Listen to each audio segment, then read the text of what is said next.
L'exposition « Je m'inspire des grands maîtres » en cours au Musée régional de Vaudreuil-Soulanges jusqu'au 12 mars prochain met en vedette le talent de jeunes issus des milieux préscolaires, primaires et secondaires de la région.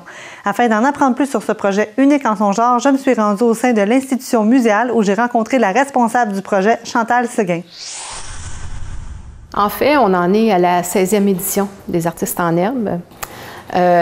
Comment le tout a débuté?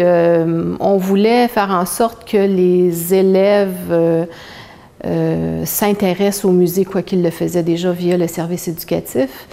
Mais on voulait qu'ils le fassent davantage et que les parents s'intéressent aussi au musée. Donc, on sait très bien que quand on fait entrer un enfant ou son œuvre au musée, le parent ou le grand-parent va venir. Donc, on a commencé tout doucement comme ça, avec quelques écoles. On a lancé l'invitation aux enseignants.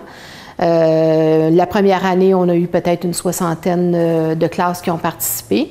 Et graduellement, avec le temps, bien là, cette année, on a 121 productions finalement.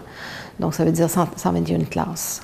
En fait, on a laissé les enseignants décider du grand maître de leur choix. On pouvait choisir un artiste qui vit présentement ou un artiste qui est décédé mais qui a laissé sa trace. Bon, on retrouve dans la salle, on a beaucoup de Picasso, de Van Gogh, de Monet, de Manet, etc., Kandinsky. Mais on ne voulait pas imposer un grand maître aux enseignants. Donc, les grands maîtres, c'est les enseignants qui ont décidé quel grand maître ils travailleraient avec leurs élèves. Bien, on parle d'élèves de la commission scolaire des Trois-Lacs, donc on a près d'une vingtaine d'écoles, autant primaires que secondaires, qui ont participé.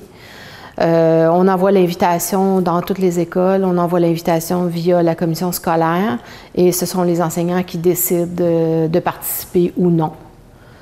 C'est comme ça qu'on fonctionne. En fait, la plupart des dessins prennent le chemin de l'école où l'enfant étudie. Par contre, les dessins gagnants, eux, vont être exposés au pavillon administratif de la commission scolaire pendant, je dirais, peut-être un mois et demi.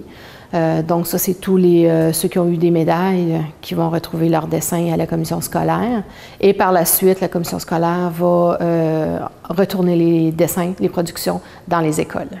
Non, en fait, on avait un jury, donc 3 artistes professionnels qui sont venus évaluer, regarder les dessins avec des critères et qui devaient trouver 3 gagnants par niveau scolaire, donc l'équivalent de or, argent et bronze.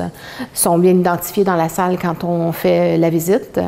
Le jury avait un coup de cœur, le musée avec un coup de cœur aussi, puis là, il nous reste le coup de cœur des élèves.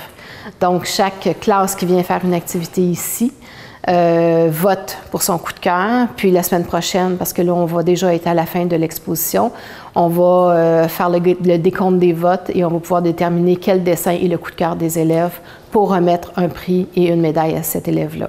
Bien, en fait, avoir autant de production d'élèves, c'est quand même particulier. Parce que pour chaque dessin, pour chaque production, il faut prendre en considération qu'on a une classe qui a travaillé. Donc, pour tout ce qu'on retrouve ici dans la salle, on a à peu près 3000 élèves qui ont travaillé dans les écoles. C'est quand même important de le mentionner.